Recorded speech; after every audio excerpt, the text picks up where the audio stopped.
Saludos, apreciados hermanos que nos están acompañando a través de estos medios de comunicación.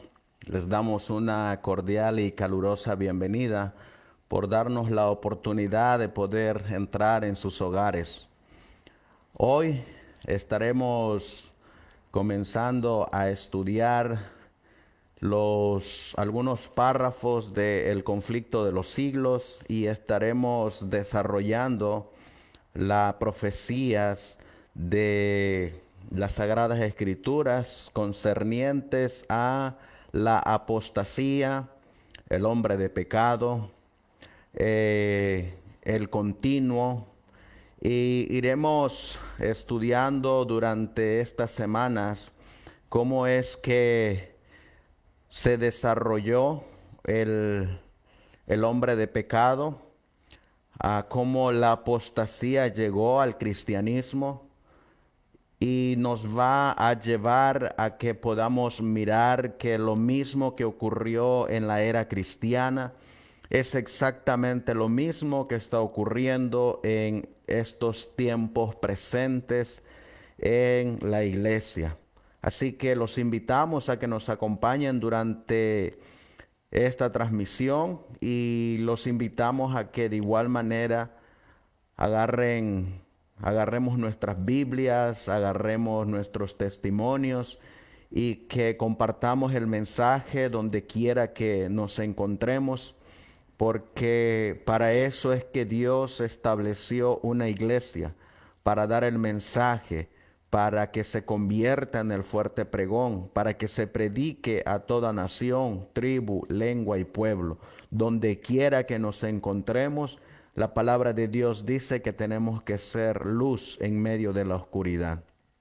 Por eso los voy a invitar a que nos pongamos juntos de rodillas para buscar a Dios en oración y comenzar nuestro estudio de las Sagradas Escrituras de esta noche.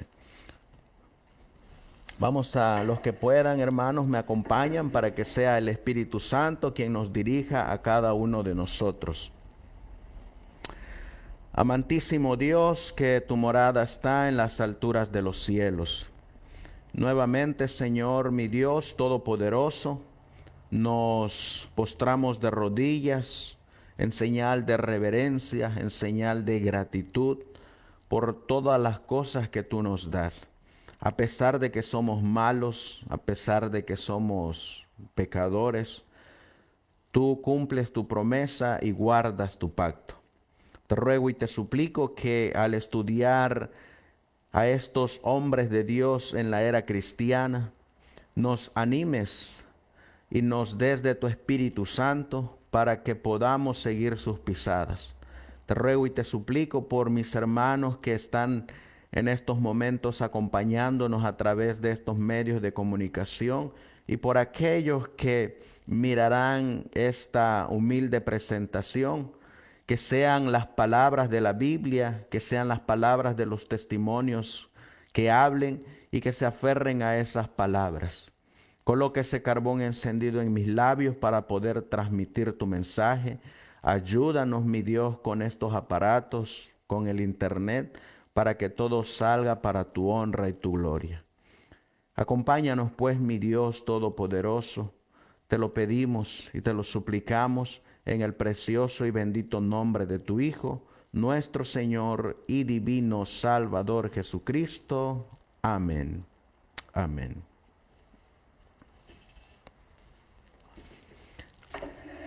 Vamos a comenzar, mis apreciados hermanos. Como ustedes miran ahí en su pantalla, ustedes están mirando la presentación de esta noche que lleva por título La apostasía y la manifestación del hombre de pecado. Esta ilustración que ustedes miran es tomada del diagrama de 1843, donde encontramos a una mujer con una copa en su mano, un cáliz de oro, que está sentada sobre una bestia que tiene 7 cabezas y 10 cuernos. Esa bestia la menciona las Sagradas Escrituras. En este día vamos a encontrar nosotros en Segunda de Tesalonicenses. Los voy a invitar a que abramos nuestras Biblias en Segunda de Tesalonicenses, en el capítulo 2 y el versículo 1. La palabra del Señor dice de la siguiente manera: pero con respecto a la venida de nuestro Señor Jesucristo y nuestra reunión con Él, os rogamos, hermanos, que no os dejéis mover fácilmente de vuestro modo de pensar, ni os conturbéis ni por espíritu, ni por palabra, ni por carta, como si fuera nuestra, en el sentido de que el día del Señor está cerca. Nadie os engañe en ninguna manera, porque no vendrá nuestro Señor Jesucristo sin que antes venga la apostasía y se manifieste el hombre de pecado, el hijo de perdición. De este versículo es de donde hemos tomado el título para estos estudios: la apostasía y la manifestación del hombre de pecado. Cuando nosotros vamos y encontramos en la historia, encontraremos nosotros, apreciados hermanos, que el Señor nos ha dejado una línea profética y nos ha dejado todos los hitos o los marcadores de los eventos proféticos. Y el Señor es tan bueno, tan misericordioso, que nos los muestra a la luz de las Sagradas Escrituras y también nos los muestra a la luz de la historia. Cuando ustedes miran ahí en su pantalla, ustedes van a mirar este diagrama donde nos va a relatar exactamente lo que dice Segunda de Tesalonicenses capítulo 2 y el versículo 3, donde nos dice que nadie nos engañe en ninguna manera, porque no vendrá Cristo sin que antes venga la apostasía y se manifieste el hombre de pecado, el hijo de perdición. Si ustedes miran ahí en las Sagradas Escrituras, la Biblia le da ya de entrada 2 nombres o 2 títulos a este hombre de pecado. Número 1 le llama el hombre de pecado y número 2 le llama el hijo de perdición. Es el mismo sistema o es el mismo personaje lo que la Biblia nos dice.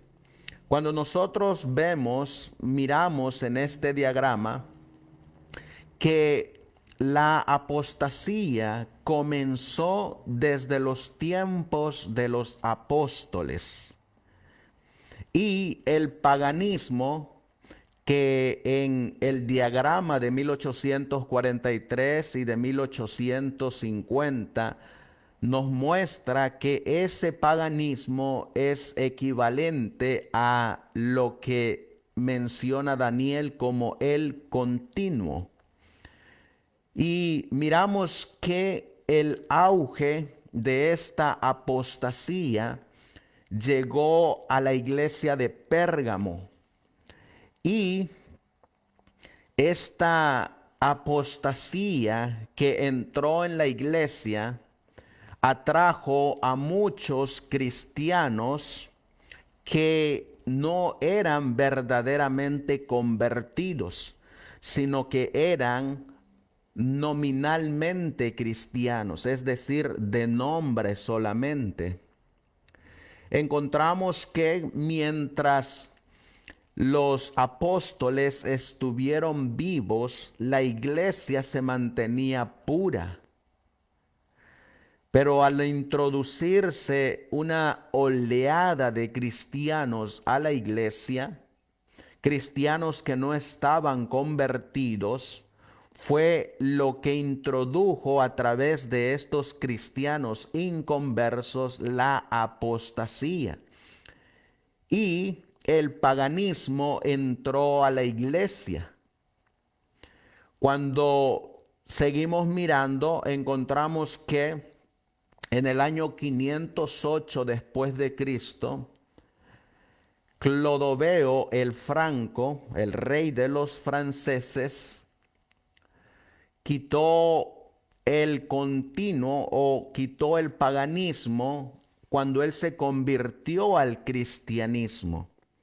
Y durante 30 años ayudó al lo que se le llama en segunda de Tesalonicenses capítulo 2 y el versículo 3 a el hombre de pecado para que derribara a 3 cuernos de los 10 que se levantaron de la bestia.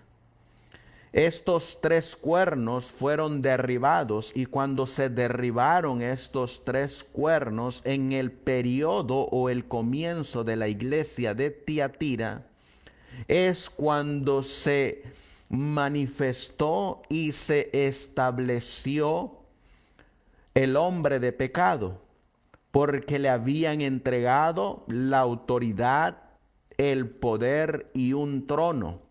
Entonces se convirtió el hombre de pecado en la abominación desoladora, o en esa abominación que trae asolamiento.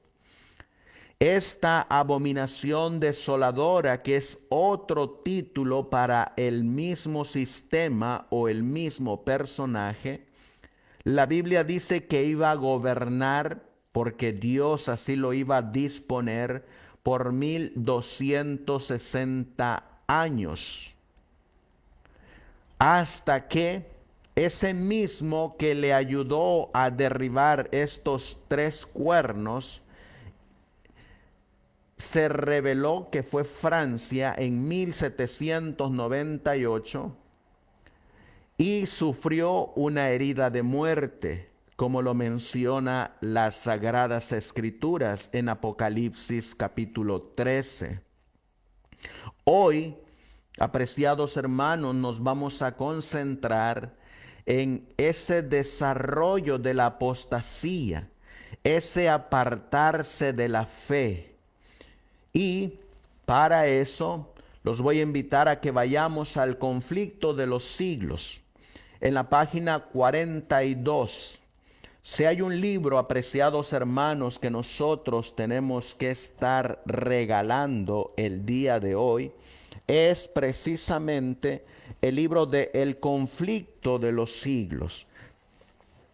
Dios nos llamó a cada uno de nosotros con una misión. Esa es la misión de la iglesia: dar el evangelio, predicar el evangelio, dar a conocer estas verdades. Y una de las formas que se va a dar a conocer este mensaje es a través de este libro que tenemos todos que leer, predicar, enseñar y sobre todo que tenemos que vivirlo. Tenemos que denunciar al hombre de pecado. Mientras el hombre de pecado está ganando inconversos y está regresando a Roma a muchas iglesias y muchos cristianos se están reconvirtiendo al catolicismo, nuestro deber es obrar en este tiempo. Recuerden, somos esos obreros que fueron contratados para trabajar en la viña del Señor. Y por eso es que tenemos que levantar la voz en alto. Alza tu voz como trompeta. Por eso quiero invitarte a que leamos estas páginas de este libro, El conflicto de los siglos, los analicemos, los meditemos y los hagamos nuestros, lo vivamos. Miren como por ejemplo esta hermosa cita que menciona El conflicto de los siglos, página 42, hablándonos de cómo eran los cristianos y cómo se introdujo la apostasía. Es exactamente lo que está ocurriendo en la actualidad en todas las organizaciones eclesiásticas. Así como hay apostasía en la iglesia adventista del séptimo día, también hay apostasía en las diferentes denominaciones. Dice El conflicto de los siglos. Los apóstoles se opusieron a los miembros de la iglesia que mientras profesaban tener piedad, daban secretamente cabida a la iniquidad. Y aquí va a mencionar a un matrimonio, a dos personas que se convirtieron al cristianismo, pero que se convirtieron nominalmente, solamente de nombre. Esos son Ananías y Zafira. Estos dos personajes están en el libro de Hechos, en el capítulo 5 y el versículo 1. La Biblia dice: pero cierto hombre llamado Ananías, con Zafira su mujer, vendió una heredad y sustrajo del precio, sabiéndolo también su mujer, y trayendo solo una parte, la puso a los pies de los apóstoles. Y dijo Pedro: Ananías, ¿por qué llenó Satanás tu corazón para que mintieses al Espíritu Santo y sustrajeses del precio de la heredad? Reteniéndola no se te quedaba a ti, y vendida no estaba en tu poder. ¿Por qué pusiste esto en tu corazón? No has mentido a los hombres, sino a Dios. Este matrimonio, estos dos personajes, encontramos que eran cristianos nominales. Es decir, no hubo una conversión completa de ellos. Por eso el conflicto de los siglos dice: Ananías y Zafira fueron engañadores que pretendían hacer un sacrificio completo delante de Dios, cuando en realidad guardaban para sí con avaricia parte de la ofrenda. El Espíritu de verdad reveló a los apóstoles el carácter verdadero de aquellos engañadores, y el juicio de Dios libró a la iglesia de aquella inmunda mancha que empañaba su pureza. Aquí estamos encontrando, hermanos, cómo los apóstoles están enfrentando a estos obreros fraudulentos. Estamos mirando cómo Pedro confrontó a Ananías y a su esposa Zafira. Es decir, estos cristianos eran celosos de la verdad, celosos de la obra, celosos de la doctrina. Pedro estaba velando por la iglesia, la cual Cristo lo había puesto como anciano de la iglesia. Cristo lo había dejado como obrero de la iglesia y su deber era velar por la iglesia. Este Pedro era un fiel cristiano, un cristiano convertido, mientras que Ananías y Zafira eran cristianos nominales, convertidos a media. Por eso cuando nosotros seguimos leyendo, miren lo que sigue diciendo el conflicto de los siglos.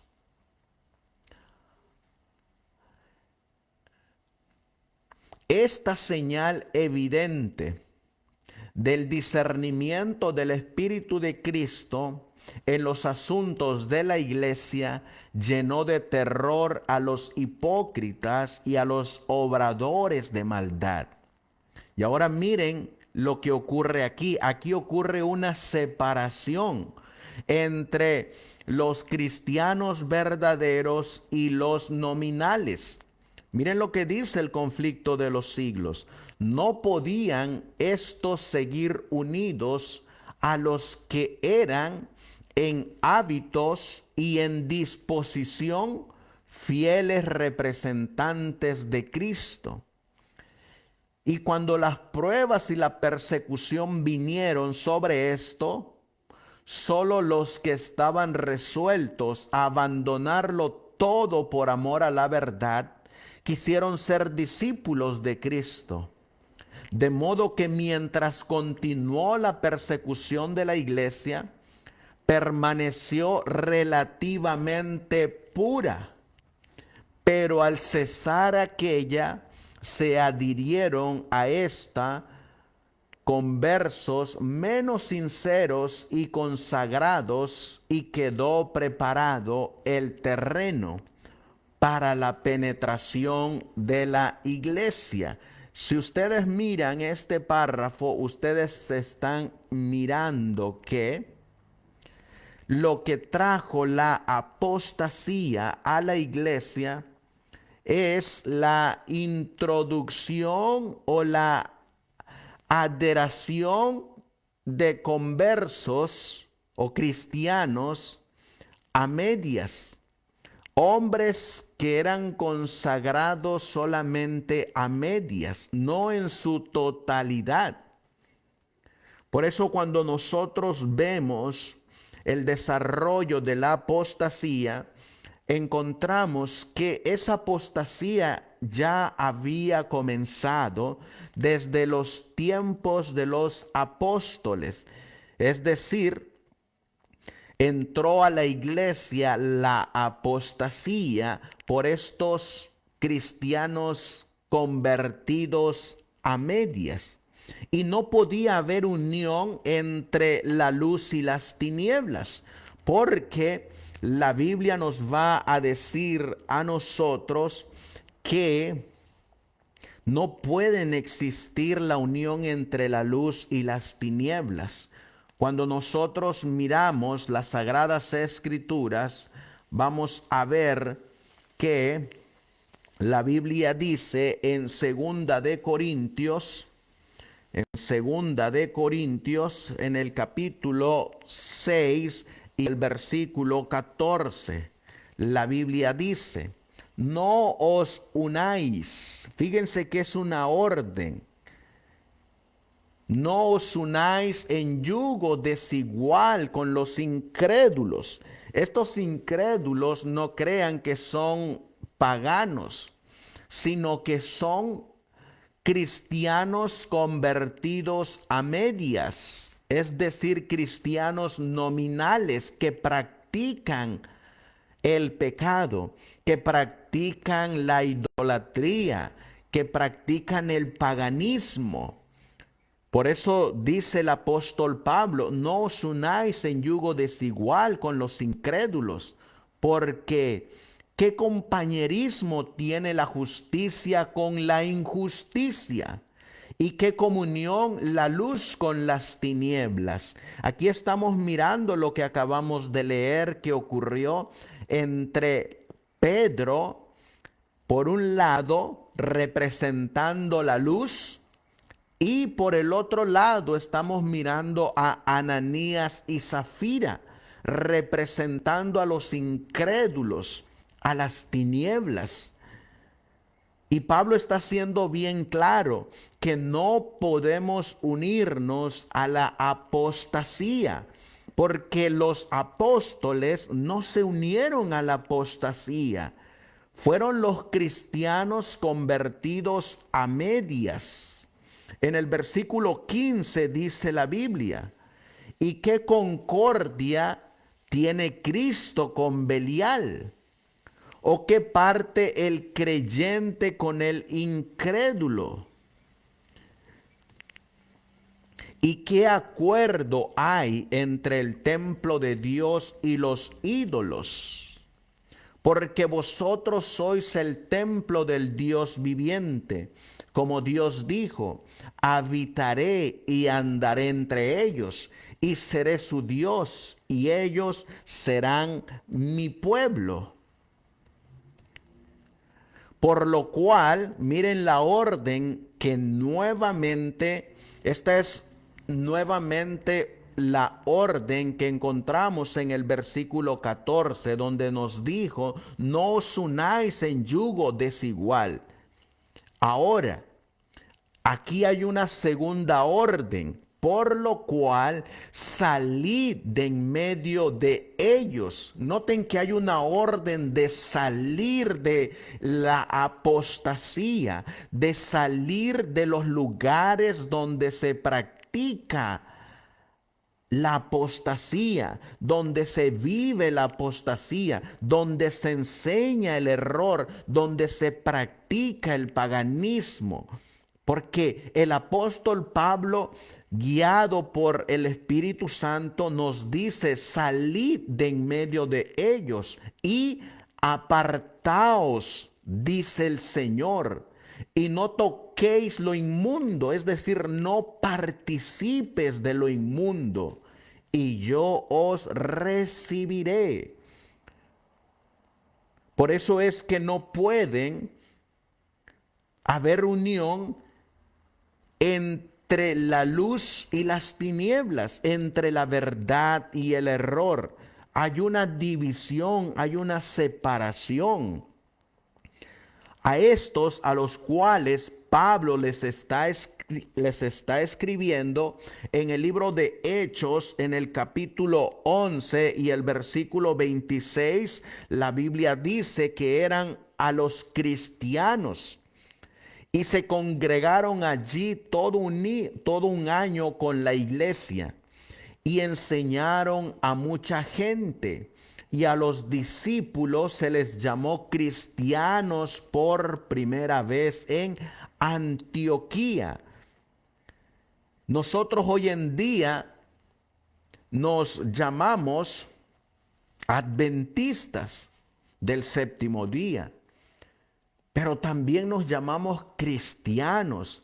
Y un cristiano genuino y verdadero no puede estar unido a la apostasía, ni puede congregarse en un lugar donde habita la apostasía, porque la orden es clara: salid de en medio de ellos y no toquéis, no participéis de lo inmundo, porque ¿qué relación tiene la luz con las tinieblas? ¿Qué relación tiene Cristo con Belial? ¿O qué relación hay entre las prácticas de Cristo y las prácticas de Satanás? No puede haber unión.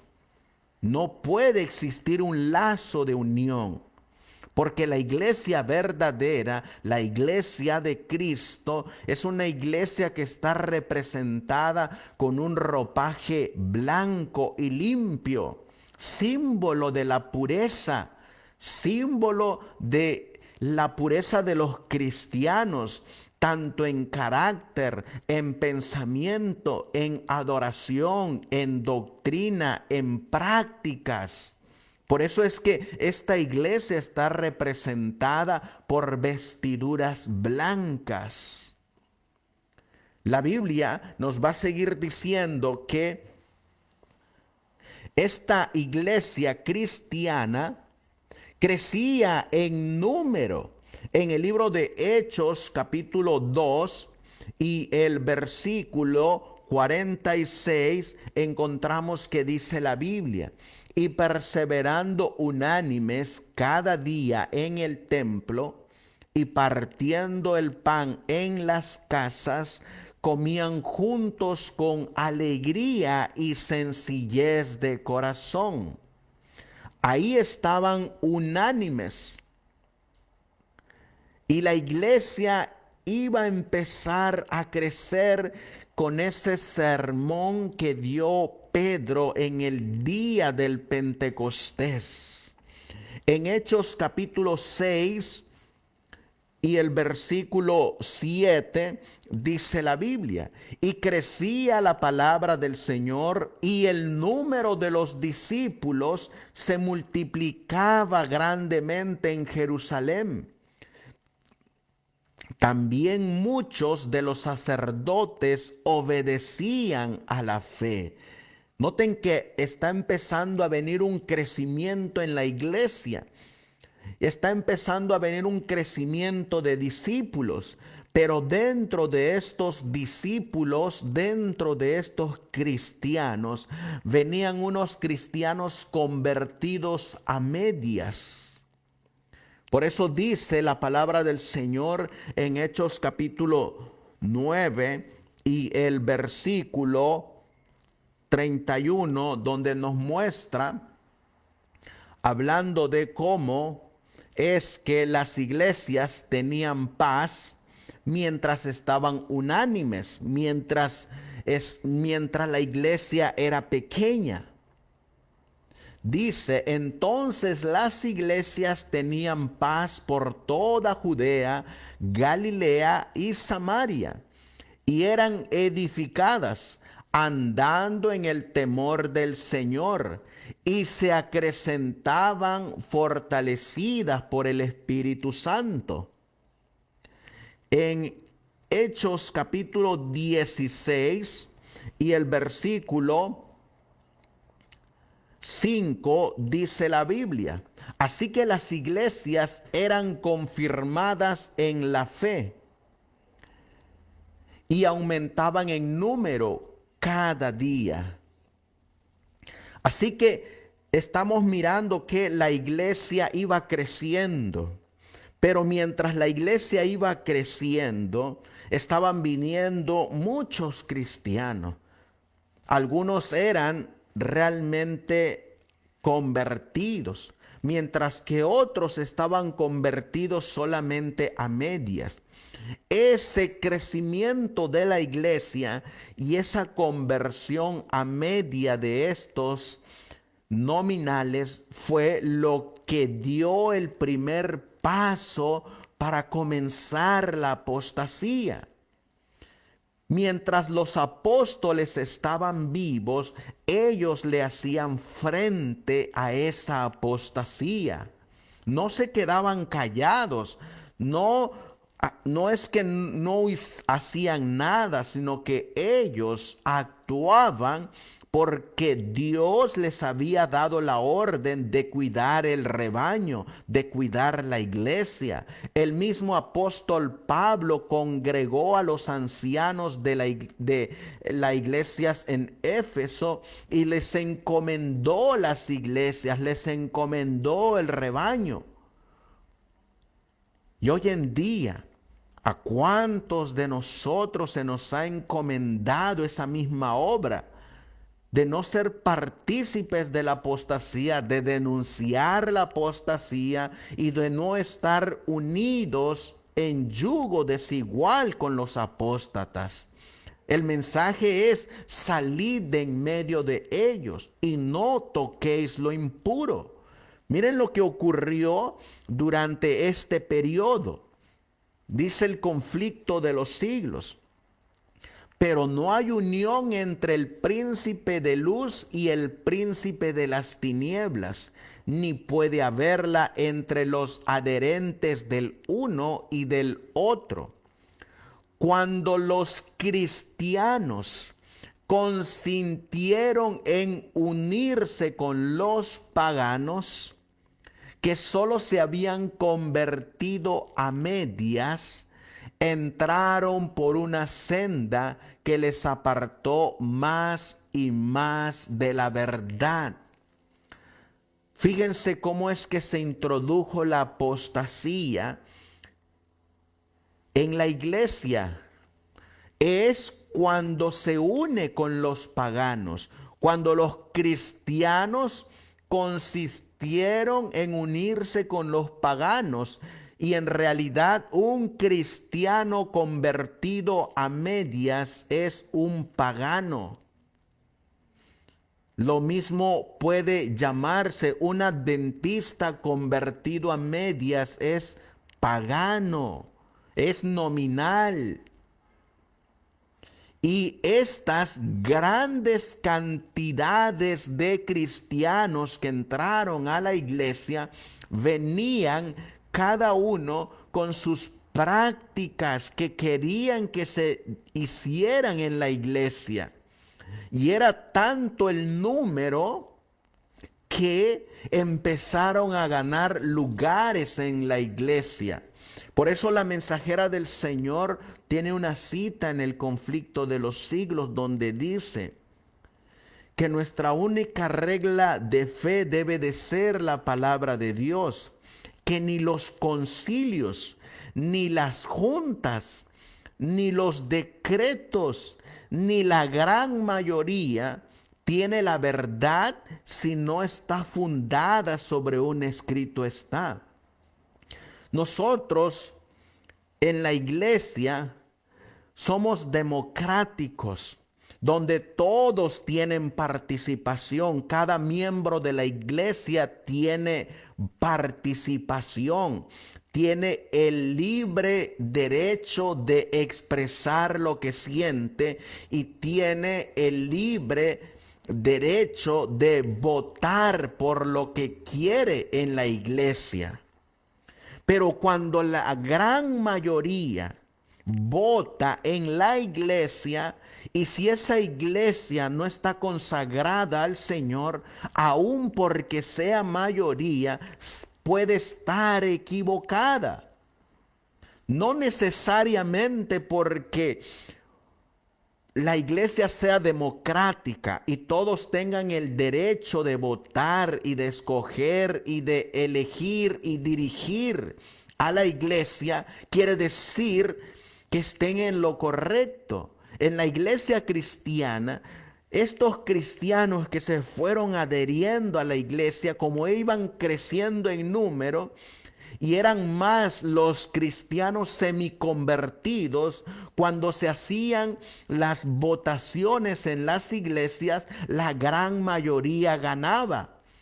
Pero ganaban para imponer y que se practicaran las tradiciones paganas, las prácticas paganas. Y así es como se introdujo la apostasía en el siglo I. Y así es como se ha introducido la apostasía en la iglesia adventista del séptimo día. Cuando se hacen las concesiones o las reuniones de las 13 conferencias y se reúnen para votar, si la gran mayoría de estos adventistas son adventistas semiconvertidos, lo que van a imponer son tradiciones y prácticas paganas. Y no necesariamente porque sea la gran mayoría son dirigidos por el Espíritu Santo. Por eso es que la mensajera del Señor nos dice que la única verdad es la palabra de Dios.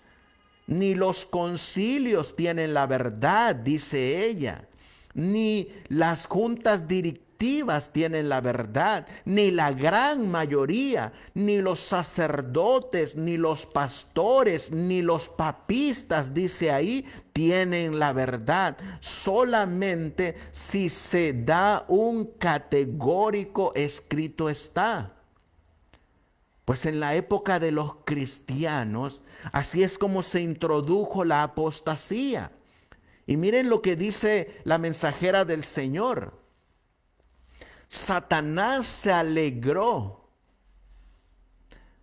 mucho de haber logrado engañar a tan crecido número de discípulos de Cristo. Fíjense, la gran mayoría, no porque sea la gran mayoría, tiene la verdad. Aquí eran mayoría estos cristianos, pero estaban siendo dirigidos por Satanás. Luego ejerció aún más su poder sobre ellos y los indujo a perseguir a los que permanecían fieles a Dios. Fíjense la gran contradicción. Primero, encontramos en Hechos capítulo 5 que Pedro está enfrentando a Ananías y Zafira, a los cristianos nominales, a los discípulos nominales, a los cristianos medios convertidos.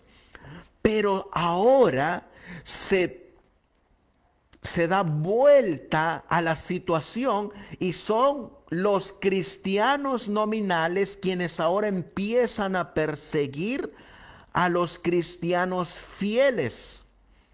Oh, fíjense la contradicción. En el primer periodo de la era cristiana, en el siglo I, los apóstoles cuidaban la grey, cuidaban el rebaño, cuidaban la iglesia, y ellos no consentían con la apostasía ni las prácticas paganas, cuidaban a la iglesia, porque en ese entonces los cristianos fieles eran más. Pero ahora, como los cristianos fieles comenzaron a predicar, y ese mensaje estaba llegando por todas partes, estaba también atrayendo a toda clase de peces malos también. Y superó estos cristianos nominales el número de los cristianos fieles. Y ahora se volteó la situación. Los cristianos infieles o nominales empezaron a perseguir a los cristianos fieles.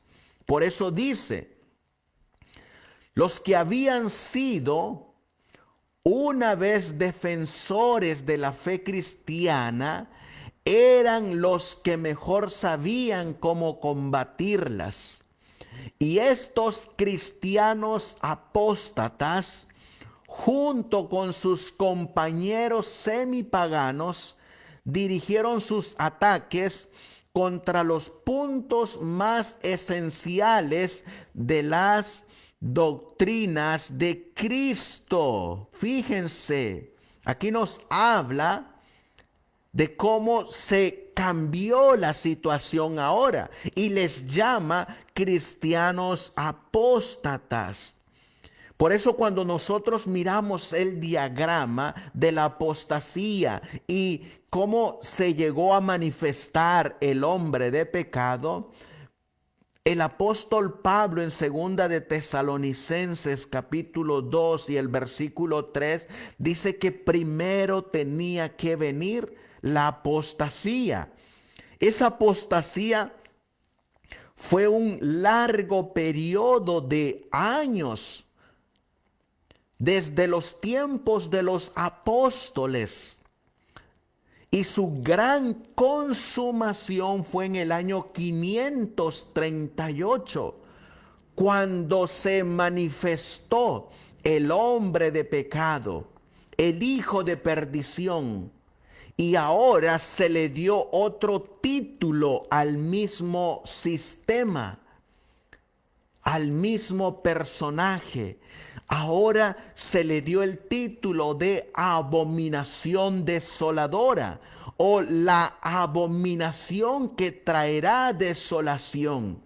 ¿Por cuánto tiempo iba a traer desolación esta abominación? Por 1260 años. Ahora, ¿por qué es que la Biblia le llama abominación?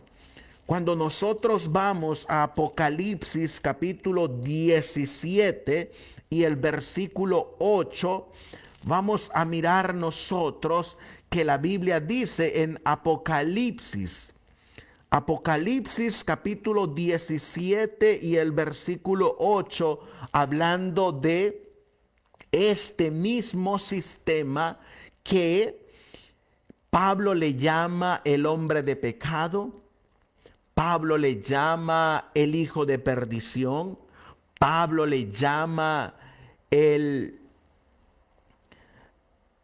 hombre de pecado, Juan le llama la bestia. Y miren por qué se le llama la abominación desoladora. Porque esta bestia sube del abismo. La bestia que has visto era y no es y está para subir del abismo e ir a la perdición. Y los moradores de la tierra, aquellos cuyos nombres no están escritos desde la fundación del mundo en el libro de la vida, se asombrarán viendo la bestia que era y no es y será. Esta bestia, que se le llama por el profeta Daniel la abominación desoladora, dice la Biblia que tiene en su mano un cáliz de oro, que con eso le da las abominaciones a la gente. Y la mujer estaba vestida de púrpura y escarlata, y adornada de oro y de piedras preciosas y de perlas, y tenía en la mano un cáliz de oro, lleno de abominaciones y de la inmundicia de su fornicación. Por eso es que en el diagrama encontramos que se le llama la abominación desoladora. Quedó establecida en el 538 y comenzaría el periodo de la desolación por esta abominación, por este hombre de pecado, por este hijo de perdición, por este inicuo, como le llama Pablo. A esto se enfrentaron los apóstoles. Cuando nosotros seguimos leyendo en el conflicto de los siglos, en la página 43 dice: tras largo y tenaz conflicto, los pocos que permanecían fieles resolvieron, mire, aquí viene la desunión, lo que Pablo dijo en segunda de Corintios capítulo 6, versículos 14 en adelante, que no puede haber unión entre la luz y las tinieblas, entre la verdad y el error, entre la luz y la apostasía. No puede haber unión, tiene que haber un rompimiento, tiene que haber un corte de lazo de unión.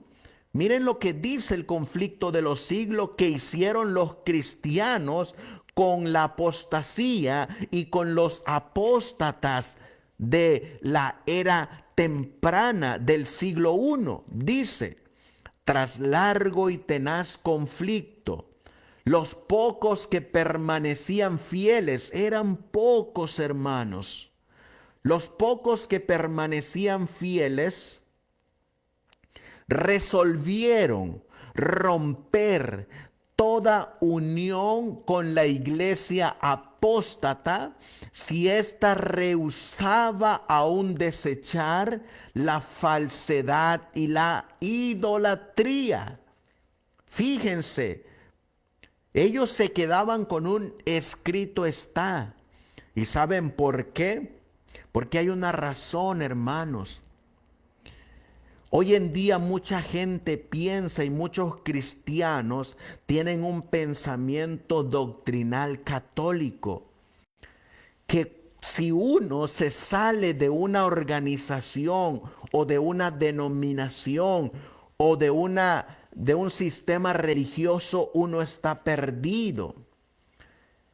Recordemos, Dios estableció su iglesia, pero la estableció y la dotó de dones espirituales para la predicación del evangelio.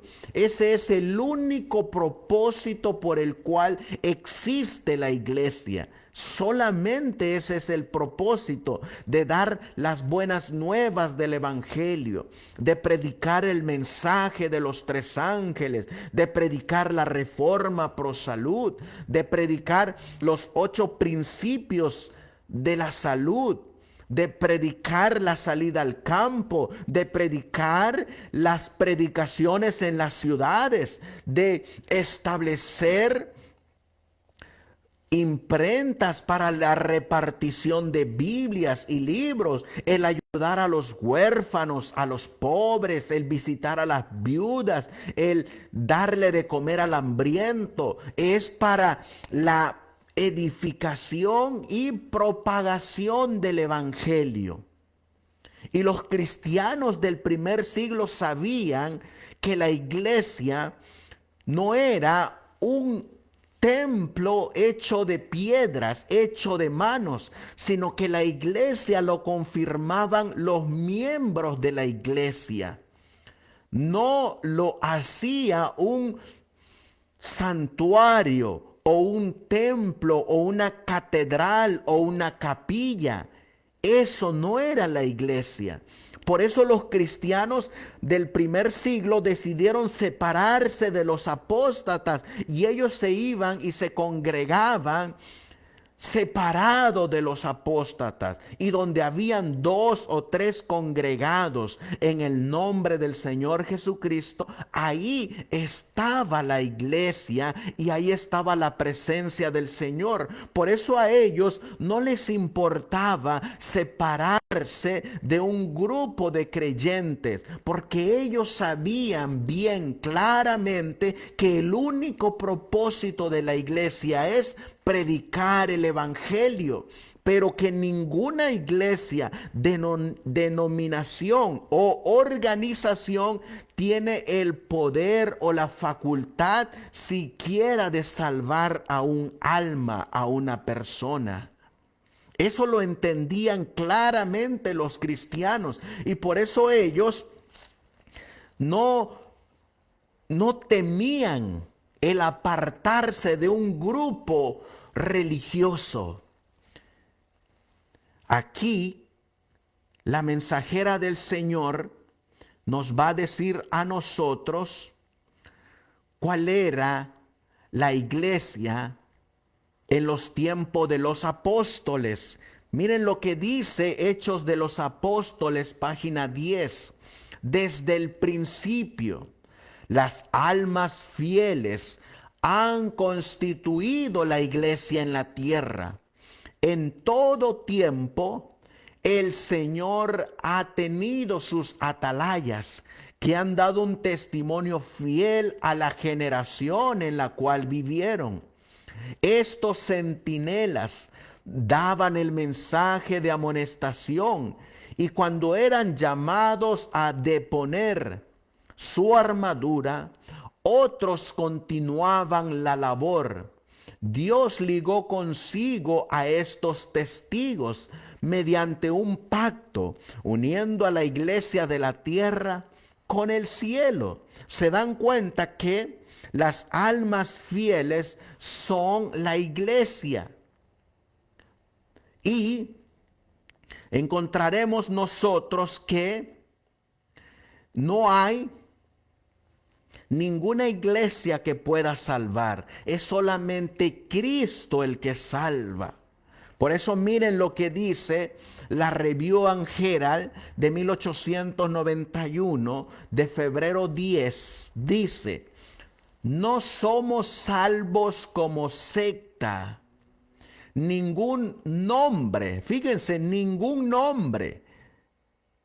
No porque yo me llame adventista del séptimo día, no porque yo me llame católico, evangélico, pentecostal, como me quiera llamar. Ningún nombre denominacional tiene ninguna virtud para traernos a favor de Dios. ¿Saben por qué? Porque la Biblia dice en el libro de Hechos, ustedes van a mirar que en el libro de Hechos, ese mismo Pedro que enfrentó a Ananías, es el mismo que dice en Hechos capítulo 4, y leeremos el versículo 11 y 12, dice la Biblia: este Jesús es la piedra reprobada por vosotros los edificadores, la cual ha venido a ser cabeza del ángulo. Versículo 12, y en ningún, fíjense, en ningún otro hay salvación, no hay otro camino para salvarnos. Ninguna secta, denominación, organización o iglesia puede salvar siquiera un alma. Somos salvos por medio de Jesucristo. Por eso Pedro dice: y en ningún otro hay salvación, porque no hay otro nombre bajo el cielo dado a los hombres en que podamos ser salvos. Por eso es que estos primeros cristianos no tuvieron temor de separarse de los apóstatas. Miren lo que sigue diciendo el conflicto de los siglos. Dice: dicho rompimiento era de todo punto necesario si querían obedecer la palabra del Señor. Por eso es que ellos no temían separarse de sus hermanos apóstatas, porque ellos sabían que no hay ninguna iglesia que pueda salvar, ninguna denominación, solamente Cristo. Y la Biblia dice que donde hay 2 o 3 congregados en su nombre, ahí está Cristo. Por eso dice: no se atrevían estos fieles portantorchas, estos fieles cristianos que se separaron, que rompieron el vínculo con la apostasía, que rompieron el vínculo con los apóstatas. Dice: no se atrevían a tolerar errores fatales para sus propias almas y dar así un ejemplo que ponía en peligro la fe de sus hijos y la de los hijos de sus hijos. Para asegurar la paz y la unidad, estaban dispuestos a cualquier concesión que no contrariase su fidelidad a Dios. Pero les parecía que sacrificar un principio por amor a la paz era pagar un precio demasiado alto.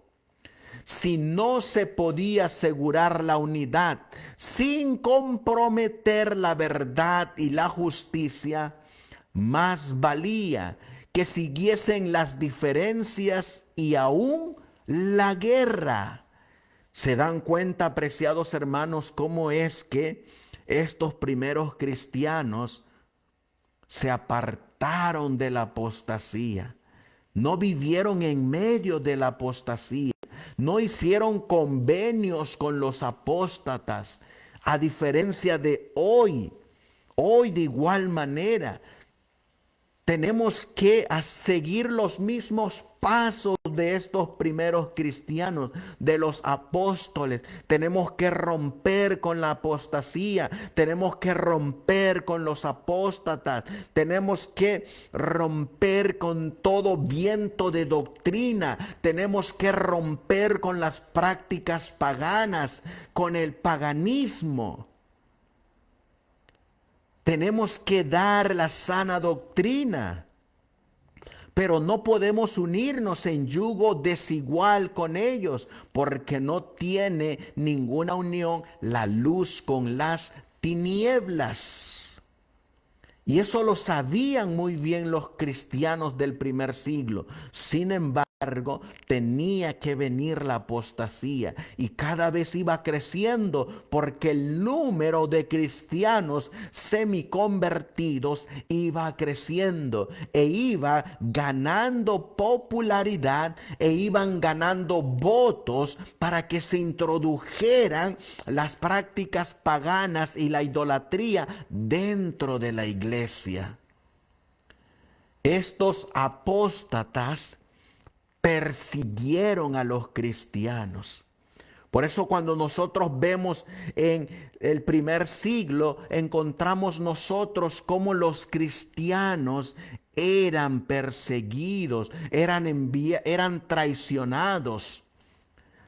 Y estaba registrado, porque la Biblia dice en el Evangelio de Juan, capítulo 15 y el versículo 20, Juan capítulo 15 y el versículo 20 dice la Biblia, hablando de esta persecución hacia los cristianos, dice: acordaos de la palabra que yo os he dicho.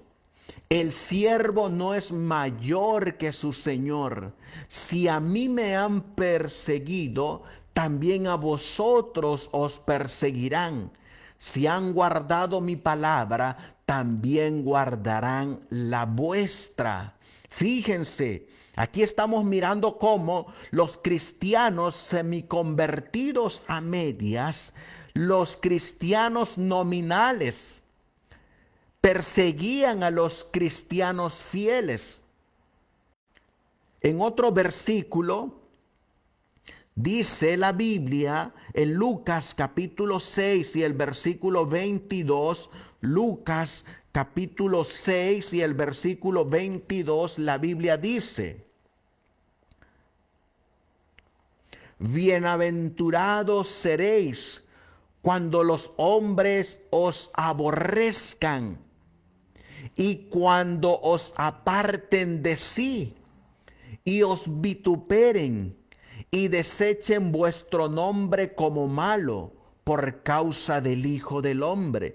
Cristo se los había advertido que por no participar de la apostasía y apartarse de los apóstatas, como leímos aquí en el Conflicto de los Siglos, página 43, que estos pocos permanecían fieles, estos pocos que se mantenían en la verdad a pesar de que los perseguían, estos pocos fieles resolvieron, a pesar de que los mandaran al calabozo, de que los mandaran al circo romano, de que los decapitaran, de que los leones los desmembraran. Estos pocos fieles, a pesar de lo que sabían que les iba a acontecer, que les iban a quitar la vida,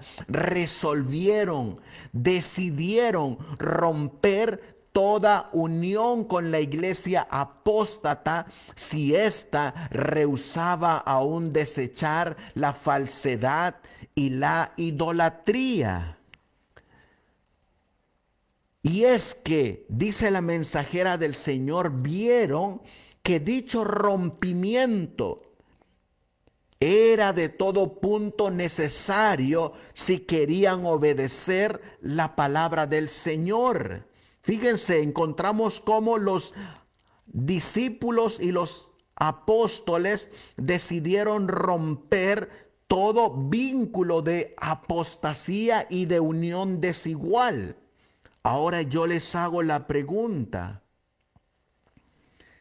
Si nosotros miramos apostasía en la iglesia adventista del séptimo día, si nosotros miramos prácticas paganas y tradiciones paganas en la iglesia adventista, si nosotros miramos cómo sacerdotes católicos se les presta el púlpito en universidades adventistas, en iglesias adventistas, ¿nos vamos a quedar ahí? ¿Los apóstoles se quedarían ahí en una iglesia apóstata o se retirarían de esa iglesia apóstata, donde se prefiere el error en vez de la verdad? ¿Romperían el lazo de la unión entre las tinieblas y la luz? Recuerden, no hay ninguna iglesia que tenga el poder de salvar, solamente es para la predicación del evangelio. Cuando nosotros leímos aquí en la cita de la Review and Herald, no la terminamos de leer, pero miren lo que dice: no somos salvos como secta, ninguna iglesia te salva. Somos salvos por Cristo y por la obediencia a su palabra y a los mandamientos. Ningún nombre denominacional tiene ninguna virtud para traernos a favor de Dios. Por eso es que los apóstoles no temían separarse de estas iglesias caídas, porque ellos sabían que la Biblia dice que somos salvos individualmente como creyentes en el Señor Jesucristo, y que somos salvos por gracia, por medio de la fe. Y eso no de vosotros mismos, pues es un don de Dios. Podemos tener nuestros nombres registrados, dice la mensajera del Señor, en los libros de la iglesia adventista, de las más espiritual de las iglesias. Y sin embargo, es posible que no pertenezcamos a Cristo y nuestros nombres no estén escritos en el libro de la vida del Cordero. Sí, mi hermano, tu nombre puede estar ahí en la organización de la iglesia adventista. Tu nombre puede estar ahí en los libros de la iglesia adventista donde tú te congregas. Pero si eres un cristiano convertido a media, que practica las tradiciones del mundo y que practica las cosas del mundo, somos adventistas de nombre nominal, y puede ser que nuestro nombre esté en el libro de la iglesia, pero no está registrado en el libro de la vida del Cordero. Sin embargo, hay otros, como por ejemplo los apóstoles, estos hombres que estaban aquí. Estos, en los tiempos de los apóstoles, no habían registros de iglesia como lo hay ahorita. No habían registros de miembros bautizados. Los nombres de estos cristianos no estaban registrados en los libros de iglesias literales. Sin embargo, sus nombres estaban registrados en el libro de la vida del Cordero. Qué gran contradicción con la actualidad de hoy en día. Por eso encontramos que no hay ninguna iglesia que pueda salvar. Dice la mensajera del Señor en el libro Fe y Obras: hemos de ser salvados individualmente, y en el día del examen y de la prueba podremos ver la diferencia entre el que sirve a Dios y el que no le sirve. Somos salvos como creyentes individuales en el Señor Jesucristo. Por eso estos cristianos, hermanos, eran perseguidos por sus mismos hermanos cristianos. Lo leímos, porque así lo dijo el libro del conflicto de los siglos, que eran perseguidos por los cristianos convertidos a medias. El Señor se los había dicho en Mateo capítulo 5 y el versículo 11. Miren lo que dice la Biblia en Mateo 5:11. Dice: bienaventurados sois cuando por mi causa os vituperen y os persigan y digan toda clase de mal contra vosotros mintiendo. ¿Saben ustedes que ese principio de Satanás, este principio satánico, hasta el día de hoy está vigente? Porque hoy en día a muchos adventistas que no se congregan en iglesias registradas por la iglesia adventista les llaman de diferentes títulos. Les llaman apóstatas, disidentes, separatistas, traidores. Les inventan toda clase de calumnias. Les inventan toda clase de mentira. Pero se les olvida que la palabra de Dios dice que de todo lo que salga de esta boca daremos cuenta en el día del juicio, porque todo lo que hablamos y todo lo que hacemos se queda registrado en los libros del cielo. Ahí queda registrado. Por eso estos cristianos eran perseguidos, eran vituperados. El Señor les dijo a estos hombres que iban a ser perseguidos que se mantuvieran fieles.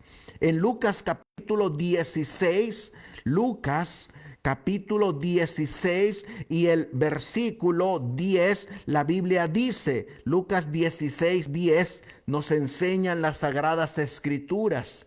El que es fiel en lo muy poco, también en lo más es fiel. Y el que en lo muy poco es injusto, también en lo más es injusto. Pues si en las riquezas injustas no fuisteis fieles, ¿quién os confiará lo verdadero? Y si en lo ajeno no fuisteis fieles, ¿quién os dará lo que es vuestro? Ningún siervo, dice la Biblia, puede servir a dos señores. Es decir, no puede haber unión entre Cristo y Belial, no puede haber unión entre las cosas santas de la iglesia y las prácticas del mundo. No hay unión entre lo santo y lo común. Por eso dice aquí, ningún siervo puede servir a dos señores, porque o aborrecerá al uno y amará al otro, o estimará al uno y menospreciará al otro. No podéis servir a Dios y a las riquezas. A estos hombres fieles Cristo les dijo, sean fieles. Pablo le dijo a Timoteo, en segunda de Timoteo capítulo 2 y el versículo 14, dice la Biblia que Pablo exhortó a Timoteo. Recuérdales esto, exhortándoles delante del Señor a que no contiendan sobre palabras, lo cual para nada aprovecha, sino que es para perdición de los oyentes. Procura con diligencia presentarte a Dios aprobado, fiel, verdadero, como obrero que no tiene de qué avergonzarse, que usa bien la palabra de verdad. Mas evita profanas y vanas palabrerías, porque conducirán más y más a la impiedad.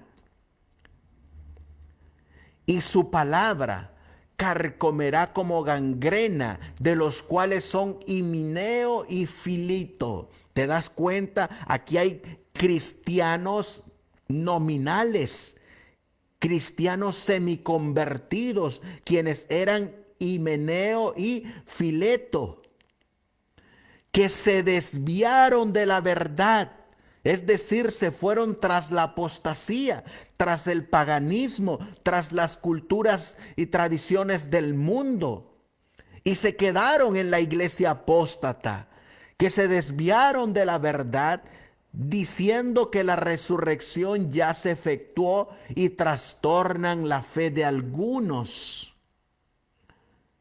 Pero el fundamento de Dios está firme, teniendo este sello: conoce al Señor a los que son suyos, y apártese de iniquidad todo aquel que invoca el nombre de Cristo. Por eso, cuando nosotros vemos, la mensajera del Señor hace una pregunta, y esa es la pregunta que debemos de contestarnos también nosotros. ¿Cuál fue el origen de la gran apostasía? Y esa pregunta la podemos nosotros aplicar también para nuestra iglesia adventista del séptimo día, porque no puede negar un adventista que no haya apostasía en la iglesia. Si alguien dice que no hay apostasía en la iglesia adventista, siendo adventista del séptimo día, es como el avestruz que va y mete su cabeza en un hoyo y no se da cuenta de lo que está pasando a su alrededor. Esta misma pregunta que aparece ahí, ¿cuál fue el origen de la gran apostasía?, debería también leerse de esta manera. ¿Cuál fue el origen de la gran apostasía en la iglesia adventista del séptimo día? ¿Cómo comenzó la apostasía en la iglesia adventista? ¿Cómo entró? ¿Cómo llegó a ser apóstata de la verdad? ¿Cómo llegó a apartarse de la verdad? Pues vamos a leer lo que nos dice la mensajera del Señor acerca de cómo llegó la apostasía. ¿Cómo empezó a apartarse la iglesia de la sencillez del evangelio? Y miren cómo es que llega la apostasía y cómo llegó de esta manera la apostasía a la iglesia adventista del séptimo día. Conformándose a las prácticas del paganismo para facilitar a los paganos la aceptación del cristianismo. Oh, mis amados hermanos, cuando introducimos en la iglesia que día de la madre, que día del pastor, que día del amor y la amistad, que día de la Navidad, que día de San Valentín, que día del conquistador, que día del anciano, que día de los huevos de Pascua, cuando todas esas cosas se introdujeron en la iglesia, cuando el paganismo, cuando los cristianos convertidos a medias entraron a la iglesia en la época de los apóstoles, y también cuando los semi-adventistas, los adventistas nominales de nombre solamente, convertidos a medias, llevaron sus tradiciones a la iglesia, se apartaron de la verdad. Cuando se conformaron a las prácticas del mundo. Por eso hoy en día es tan normal que cada año se comience celebrando con el año nuevo. Cada año eso es normal. Que después empiecen a adornar las iglesias para celebrar el día del amor y la amistad. Y luego viene que el día de la madre. Y luego que el día del padre. Y luego que viene que el día de San Valentín, y que el día del conquistador, y que el día del pastor. Pues la Biblia dice que tenía que venir la apostasía. El apóstol Pablo dijo acerca de su tiempo: ya está obrando el misterio de iniquidad. En 2 de Tesalonicenses 2:7, mientras aún vivían los apóstoles, la iglesia permaneció relativamente pura. También podríamos decir, mientras los pioneros adventistas del séptimo día, esos hombres que levantaron esta iglesia, vivían, la iglesia se mantenía relativamente pura.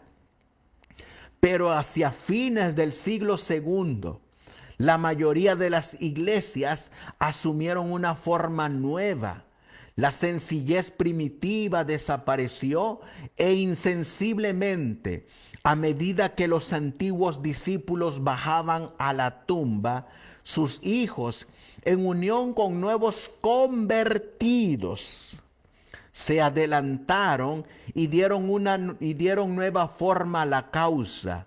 Para aumentar el número de los convertidos, se rebajó el alto nivel de la fe cristiana y el resultado fue que una ola de paganismo anegó la iglesia, trayendo consigo sus costumbres, sus prácticas y sus ídolos.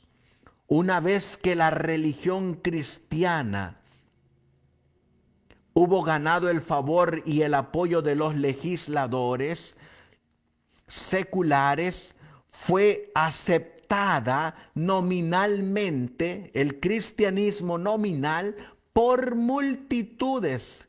Pero mientras éstas eran cristianas en apariencia, muchos permanecieron en el fondo paganos que seguían adorando a sus ídolos en secreto. ¿Te das cuenta, mi hermano? Por eso hoy en día, dentro de la iglesia adventista se han introducido lo que se llaman cruzadas evangélicas, grandes maratones se han introducido, bautismos en masas. Pero cuando tú analizas, muchos todavía siguen practicando sus tradiciones paganas. Por eso, estos cristianos fueron enviados a la muerte. Eran crucificados vivos, eran quemados en la hoguera, eran aventados a los círculos romanos por los cristianos semiconvertidos, cristianos nominales, unidos con el Estado, unidos con el poder romano. Traicionaban a sus hermanos y los entregaban para ser muertos por sus enemigos. Por eso, dice la mensajera del Señor, y con esta cita terminamos por el día de hoy: bueno sería para la iglesia y para el mundo que los principios que aquellas almas vigorosas sostuvieron revivieran hoy en los corazones de los profesos hijos de Dios. Nótase hoy una alarmante indiferencia. Sí, hay adventistas nominales indiferentes, que no les importa lo que pase en sus iglesias, que no les importa las prácticas que se hacen en sus iglesias donde se reúnen. Son indiferentes a la palabra del Señor, son indiferentes al mandato de Dios, son indiferentes a las prácticas, porque su corazón está cauterizado, su conciencia ya no razona. Por eso dice la mensajera del Señor: nótase hoy una alarmante indiferencia respecto de las doctrinas que son como las columnas de la fe cristiana. Ya los ancianos de iglesia no defienden la doctrina, no defienden la fe. Está ganando más y más terreno la opinión de que al fin y al cabo dichas doctrinas no son de vital importancia. Muchos dicen, oh, esas doctrinas no son para salvación.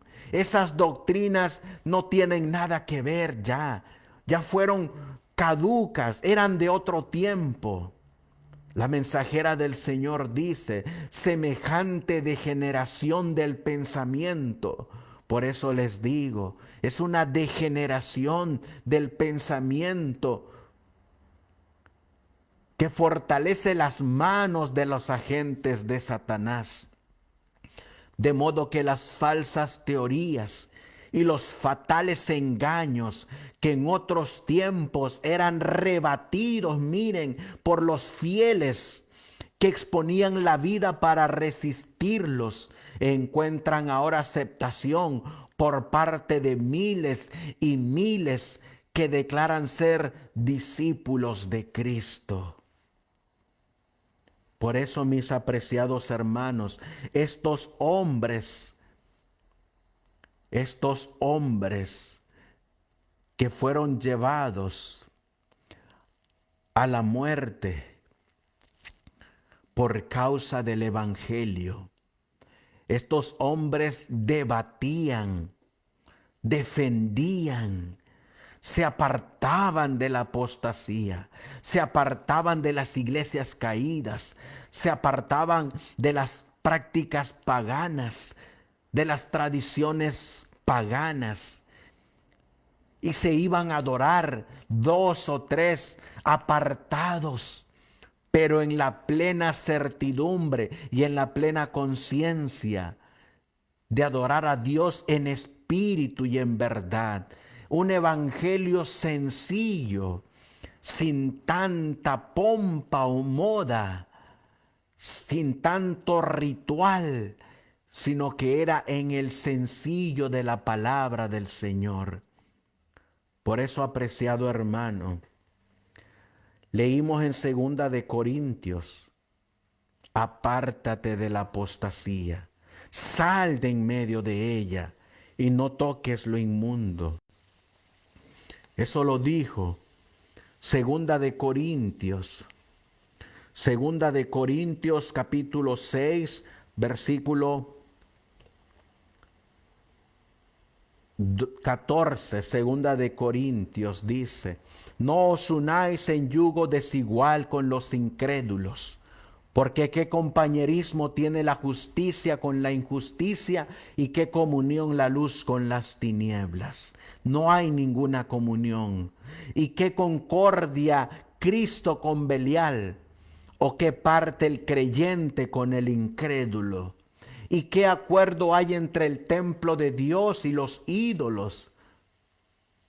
Es decir, ¿qué relación tiene el templo de Dios con las prácticas paganas que se hacen ahí? ¿Qué relación hay? No pueden haber relación, porque vosotros sois el templo del Dios viviente.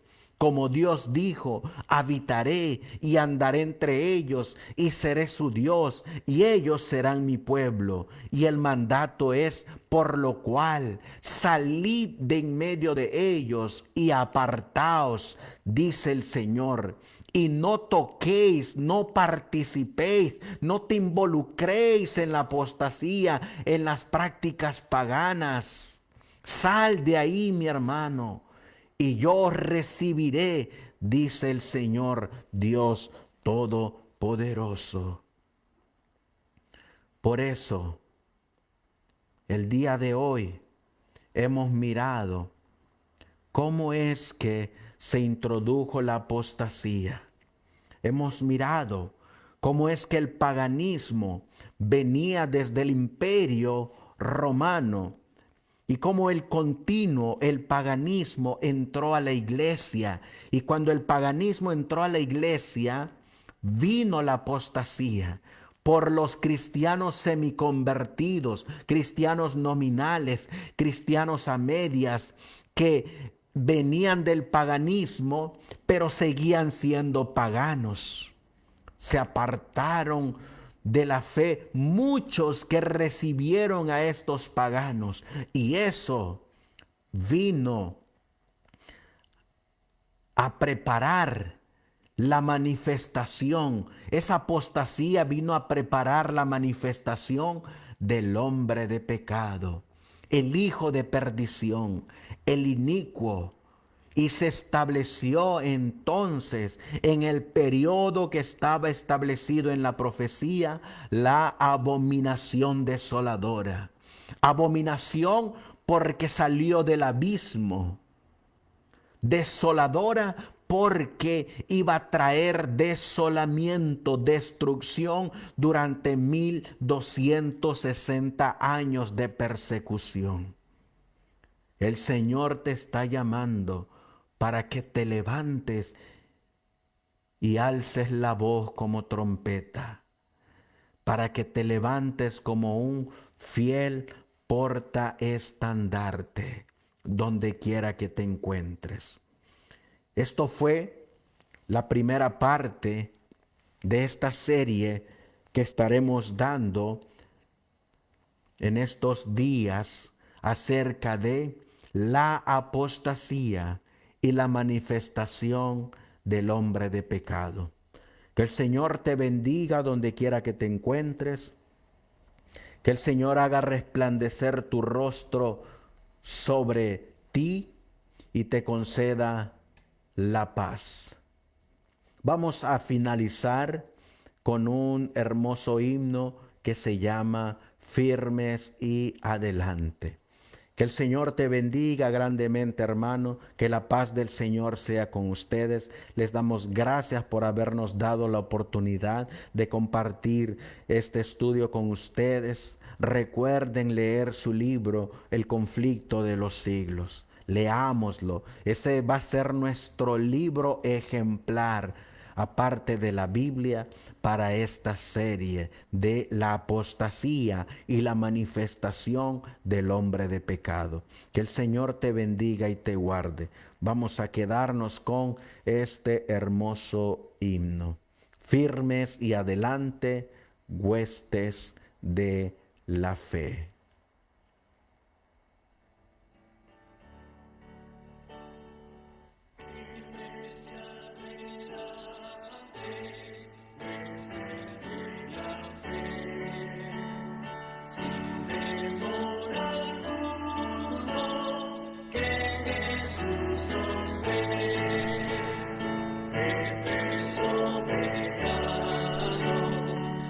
Cristo al frente va.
Sí.